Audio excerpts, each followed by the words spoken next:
Salut Claudia, Claudia Ruza précisément. Merci beaucoup d'être avec nous. Donc toi tu es directrice de Positive, Positive Media, c'est ça, c'est une association, je te Positive. laisse la présenter. Positive Ouais, tout court, ok. Positive tout court.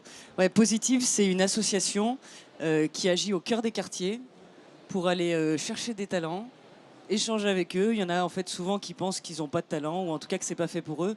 Et nous, on leur dit tu peux le faire, tu vas y arriver. Et on les accompagne dans toutes leurs démarches pour créer leur boîte. Comment t'as décidé de te lancer là-dedans? On a Bah, l'impression que c'est un créneau... Enfin, t'as pas mal de gens aujourd'hui qui veulent, qui œuvrent pour plus d'inclusivité. En quoi Positive change la donne et pourquoi est-ce que tu as décidé de te lancer là-dedans? Nous, on existe depuis 2006. On a été créé juste après les révoltes qu'il y a eu suite à la mort de Ziad Ebouna dans les quartiers.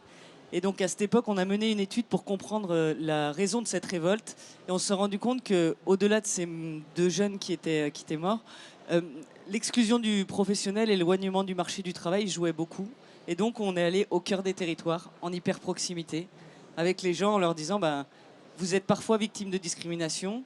Et peut-être que quand on est victime de discrimination, c'est plus facile de créer sa boîte que de trouver un emploi. Et ça a commencé comme ça. Depuis, il y a plus de 47 000 personnes qui ont été accompagnées, plus de 10 000 personnes qui ont créé leur entreprise. On est 80 collaborateurs au top et 250 bénévoles. Donc toi aujourd'hui tu remets un peu le travail au centre du jeu, l'entrepreneuriat au centre du jeu. C'est parce que tu considères que ces jeunes-là ont quelque chose qui les anime, qui est bien plus important et que leur colère, parce que ce sont des gens en colère. En fait, si tu me dis que tu as créé ça après la révolte des banlieues en 2006, c'est que tu as considéré qu'il y avait une force vive à utiliser, c'est ça? Oui, en fait, c'est en échangeant avec eux.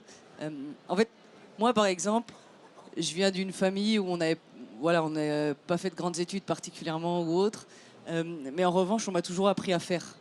Et quand on n'a pas le choix, et ben en fait, il faut faire. Et le travail, c'est un super vecteur d'inclusion. Et donc, nous, on croit vraiment chez Positive à la force du travail, à se dire que ça te permet d'avoir une place dans la société. Et l'entrepreneuriat, ça découle de ça. On survalorise pas l'entrepreneuriat, mais l'entrepreneuriat, quand c'est bien utilisé, quand ça peut donner des perspectives d'avenir, ben, ça donne un statut. On est fier finalement d'être chef d'entreprise. Et donc nous, on croit vraiment en ça depuis qu'on a créé Positive, enfin depuis que Positive a été créé, puisque c'est pas moi qui l'ai créé. Et donc notre travail, c'est d'aller voir les gens en permanence, d'être au cœur des territoires et de leur dire, on va le faire ensemble. Tu vas trouver ta propre fierté. Et nous là, on est juste là pour t'accompagner. C'est vachement bien parce que tu réponds aussi à un enjeu actuel, c'est-à-dire que le monde du travail va très mal, tu as des trous dans la raquette un peu partout, tu as l'impression que tu as d'un côté l'employeur qui cherche, de l'autre côté le jeune qui veut travailler, mais les deux ne se rencontrent jamais. Toi, ce que tu fais aujourd'hui, c'est que tu t'expliques aux gens, un peu comme Anthony Babkin finalement qu'on a reçu tout à l'heure, t'expliques aux gens que le travail, c'est la vie, il faut le remettre au centre du jeu et que c'est absolument pas une tare en fait. On peut en faire on peut en faire une vraie identité, c'est ça? Complètement. Et le travail, en fait, on oublie souvent que c'est aussi un super vecteur d'insertion sociale, que c'est aussi un moyen de se socialiser. Dans l'entrepreneuriat, ce qui est dur, souvent, c'est qu'on est seul. Et donc, c'est pour ça que tous ces réseaux existent d'ailleurs, hein, c'est pour briser la solitude du dirigeant. Et le travail, il a cette force quand même de faire en sorte que si on se donne les moyens, peu importe d'où on vient, euh, si on se bat, si on croit en nos rêves, on peut y arriver. Et nous, c'est juste ça qu'on fait finalement. Alors, on fait bien plus, mais dans les faits, le talent, c'est pas nous qui l'avons. Même si mes équipes sont pleines de talents, il n'y a pas de sujet, mais je veux dire, les talents, ils sont vraiment dans les mains des entrepreneurs. Et nous, on est là pour leur donner un coup de pouce, pour les aider à l'exploiter et à faire en sorte que, comme ils sont souvent dans des situations de précarité, de ne pas les pousser à entreprendre alors que ça pourrait les mettre dans la galère. On est juste là pour leur dire, voilà, ça peut être une solution pour toi. Et si tu veux te lancer, que tu es déterminé et que tu as un esprit positif, voilà ce qu'on va faire avec toi. Vous êtes présent aujourd'hui dans 170 quartiers prioritaires, 50 lieux d'implantation. Donc effectivement, il y a de quoi être fier. C'est quoi le portrait robot, si j'ose dire, de votre cible parfaite? C'est déjà un habitant ou une habitante des quartiers prioritaires, plus souvent d'ailleurs des femmes, parce que je pense, et désolé messieurs, que les femmes vont plus naturellement se faire accompagner parce qu'elles acceptent plus d'aller vers des réseaux d'accompagnement. C'est une personne entre... Elles sont beaucoup plus isolées que les hommes. Elles sont plus isolées, puis elles acceptent plus le fait de se faire accompagner. puisqu'elles savent qu'on ne sait pas tout. Et donc c'est plus souvent quand même des personnes d'environ 35 ans qui ont déjà eu soit une expérience, soit des difficultés à trouver un emploi. C'est très souvent aussi des personnes qui sont en chômage. Mais c'est des personnes, en revanche, leur portrait robot aussi, c'est des personnes qui ont envie, qui ont la motivation. Et au-delà de la motivation, ils sont prêts à s'investir personnellement pour se dire, cette ville que j'ai eue, ou en tout cas dans laquelle j'ai hérité, bah, j'ai plus envie. Et moi, je vais leur prouver que je peux créer ma place. Et je vais vous prouver le contraire. Question un peu, le volet un peu financier, mais comment est-ce qu'une association est rentable? Alors, bah ça si vous avez 4 heures, je veux bien qu'on y réfléchisse tous ensemble.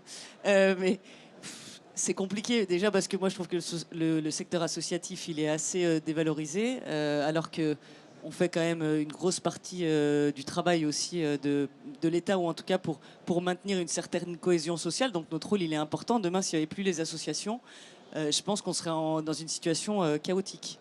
Et on le voit, les associations sont en difficulté, les Restos du Cœur, on l'a vu très récemment, et d'autres.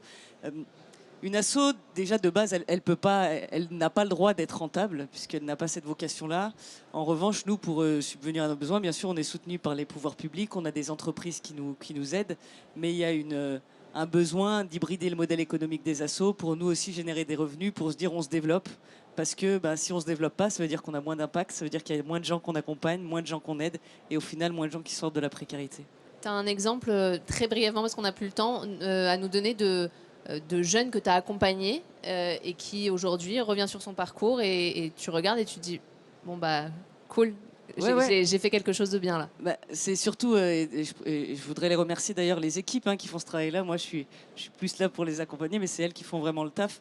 Si on peut parler de Raïm, c'est un entrepreneur marseillais qui, en plus, a lancé à l'époque une entreprise à impact qui visait à se dire, en fait, dans les territoires, dans les quartiers, il n'y a pas de livreur et pour avoir un truc, c'est un peu galère. Donc il a monté ça au départ avec des potes, avec des jeunes du quartier qui n'arrivaient pas à être employés. Donc il a créé une entreprise où c'était un service de conciergerie avec des tarifs adaptés à la population qu'il aidait. Et puis maintenant, il a créé sa boîte, il l'a développée.